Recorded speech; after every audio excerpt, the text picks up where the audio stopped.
Costuma escrever regularmente artigos na imprensa quando temos momentos mais importantes na vida pública. Escreveu um recentemente no Expresso com o título "Qual a probabilidade de um salto em frente do bem-estar das famílias portuguesas nos próximos 10 anos?" E esse artigo foi lido como sendo uma defesa da realização de eleições antecipadas. Isso seria o melhor para o país? Quem ler o texto que eu escrevi no Expresso, um texto pedagógico, escrito com uma grande preocupação de rigor, verificará que em nenhuma das suas partes eu defendo ou sugiro a realização de eleições antecipadas. Aliás, muitas pessoas que têm falado comigo sabem muito bem que eu sou contra as eleições antecipadas. Mas há uma coisa que eu sei com absoluta certeza. É que nos próximos 10 anos vão ocorrer 2 eleições legislativas normais. E como o meu propósito, ou melhor, um dos meus propósitos, era ajudar os portugueses a pensar até por eles próprios, qual o xadrez político, qual o quadro político, executivo e legislativo mais favorável ao objetivo que eu referi, aumentar o bem-estar das famílias portuguesas significativamente nos próximos 10 anos, eu dei um exemplo dos quadros políticos que podem surgir. Mas a verdade é que o atual quadro político, o que temos agora, não encaixa em nenhum desses 2 que entende que são mais favoráveis. Portanto, nós não temos neste momento as condições para esse salto em frente que fala. Eu considero que é fundamental, neste momento, pensar o futuro do país. Não estamos apenas concentrados no debate e na discussão do dia-a-dia político, do dia-a-dia económico, do dia-a-dia social. Temos que ir mais longe. Temos que saber pensar qual o caminho que o país deve trilhar nos próximos 10 anos. E trazer para a primeira linha a razão e deixar de lado a emoção. E eu agora estou muito voltado para o futuro do país, porque há gente demais, até demais, a pensar todos os dias sobre o dia-a-dia. E eu penso que nós não encontraremos o caminho certo se não pensarmos mais no futuro do país, repito, colocando na primeira linha a razão. Usando essa forma racional de olhar para o que existe, as atuais condições políticas não vão permitir essas mudanças. Eu repito, eu não sei qual será o quadro futuro. Não. Mas se não houver eleições antecipadas, teremos 4 anos deste impasse. Não, mas temos...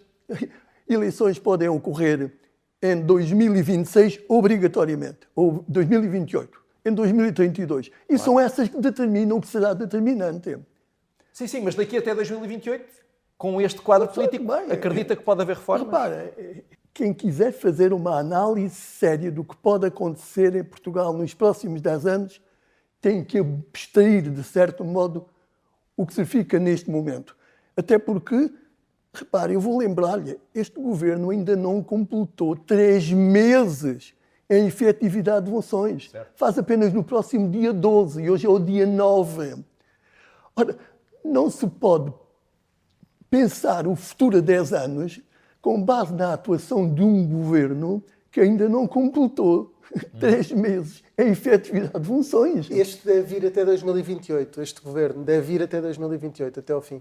A decisão, como sabem, é exclusivamente do Sr. Presidente da República. No passado houve muitas dissoluções, eu espero que não ocorram, mas essa é apenas a minha opinião. Deve haver um pacto de regime com partidos da oposição, ou, por exemplo, com o Partido Socialista, na área da economia ou noutras áreas como a justiça? Eu diria que apenas os extremos de direita e os extremos de esquerda têm posições que me parecem inconsistentes com este objetivo que eu estou a apontar, que é o salto em frente no bem-estar das famílias portuguesas. Eu penso que, deixando esses extremos da direita e da esquerda, tudo o resto aceita, penso eu, esse grande objetivo e aceita, de algum modo, que as 3 variáveis que eu aponto são decisivas para que o país consiga concretizar. Portanto, eu não excluiria ninguém, nenhuma força política, para além dos extremos, mesmo os extremos na direita e à esquerda, para que possam fazer entendimentos. O que foi escrito e o que foi dito sobre a minha defesa ou sugestão de eleições antecipadas só pode ser de quem não leu o texto ou de quem... Bem, eu procurei ser claro, mas costumo às vezes dizer nobody's perfect, ninguém é perfeito. Mas também sabemos que existem alguns que gostam de distorcer aquilo que se diz ou aquilo que se escreve. Portanto, a possibilidade de um pacto de regime pode ser em relação a vários das forças políticas existentes, excluindo os extremos à direita e à esquerda. Portanto, Chega, PCP e Bloco. Diga? Chega, PCP e Bloco.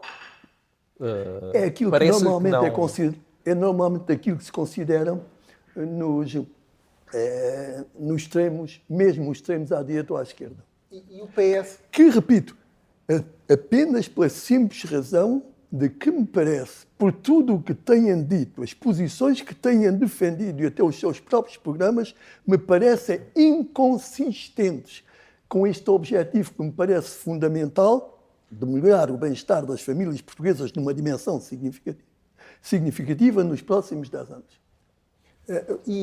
Este Partido Socialista tem um líder que no passado já foi considerado mais extremo, Pedro Nuno Santos, mesmo assim não afeta essa relação com o Partido Socialista? Sabe, eu não sei quais vão ser os líderes partidários, quer do Partido Social Democrata, quer do Partido Socialista ou dos outros nos próximos 10 anos. Não sei. Mas, olhando mesmo ao líder atual, não me parece de forma nenhuma que ele não considere como importante para Portugal a prossecução deste objetivo que eu sublinho. O Governo aprovou agora um pacote de medidas na economia, precisamente que incentiva as empresas a ganharem escala e terem uma dimensão maior para serem mais competitivas. É um pacote que deixa satisfeito? Sabe, as concentrações e as fusões eu defendi múltiplas vezes. Agora, espero é que passe à prática. Falou agora mesmo dos desafios na Europa, na concorrência com outros blocos. No seu artigo descreve, e aqui também já falou do facto de a década entre 2014 e 2024 ter sido uma década perdida. O protagonista desse período foi António Costa, que acaba de ser nomeado Presidente do Conselho Europeu. Entendo que foi uma boa escolha para a União Europeia. Acha que António Costa vai ter capacidade de ajudar a União Europeia a dar esse salto também em frente? Sabe, eu sei bem por experiência própria quais são as competências do Presidente do Conselho Europeu. Embora no meu tempo o Presidente fosse o Primeiro-Ministro do país que exercia semestralmente a presidência desse órgão. Agora, nos termos do Tratado de Lisboa, é nomeado uma personalidade que tem basicamente uma tarefa de coordenação, de representação e de tentar consensos. Não é uma função executiva. E, portanto, eu penso que o Dr. António Costa pode realizar bem essa função.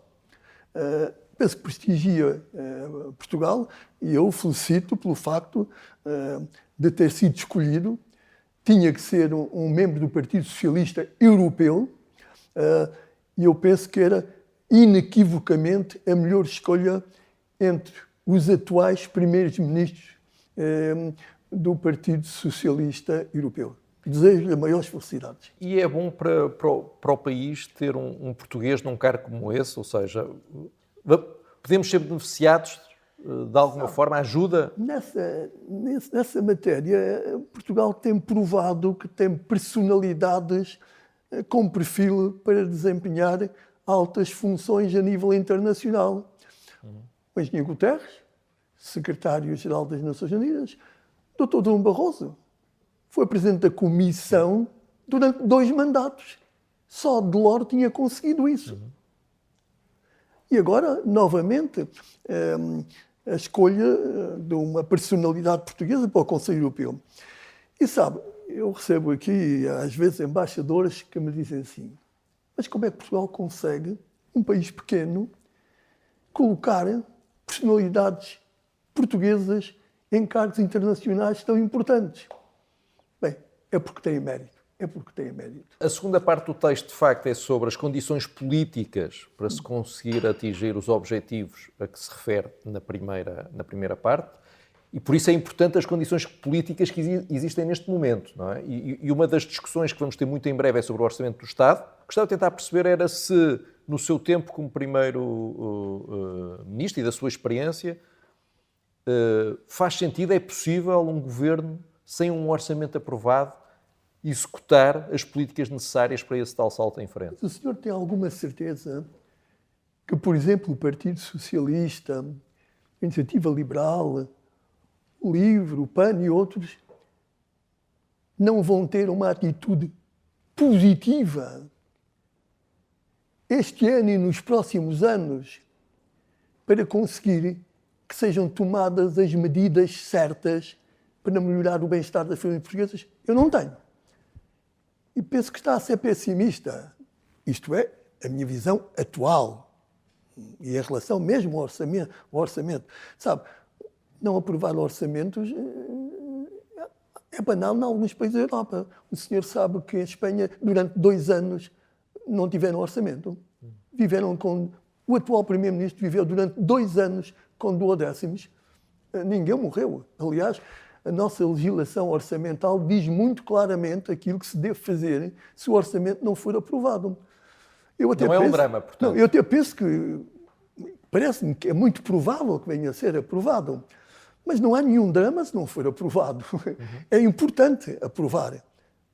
Mas eu não tenho neste momento nenhuma indicação de que se concretize uma obstrução tão forte por parte dos partidos da oposição, que desempenham o seu papel, para que não sejam tomadas medidas que sejam positivas para o crescimento das variáveis que eu sublinhei. E repito, vão, nos próximos 10 anos, ocorrer 2 eleições legislativas. E isso significa 6 anos. A estabilidade internacional também é importante. Para que Portugal possa tomar essas medidas e dar esse tal salto em frente. Tem havido eleições importantes na Europa e vai haver eleições importantes também nos Estados Unidos. Ficou preocupado ou descansado com os resultados em França, um dos países mais importantes para a União Europeia? Eu acho que o sistema eleitoral francês trouxe alívio a muitos governos da Europa e também, com certeza, ao governo português e, pessoalmente, a mim próprio. Foi o sistema eleitoral. Repare uma coisa, e até na linha do que eu escrevi, pensando na segunda volta que ocorreu, nós percebemos que os franceses pensaram apenas em 2 possibilidades de resultado. Ou para o lado dos Le Pen ou os anti-Le Pen. E depois, de uma forma racional, colocando na primeira linha a razão, deixando a emoção de parte, fizeram uma escolha que consideravam a melhor. Rejeitar o lado da senhora Le Pen. E nas eleições americanas, que vão acontecer já em novembro, está à espera também de racionalidade? Como a maioria dos portugueses, penso eu, está muito preocupado.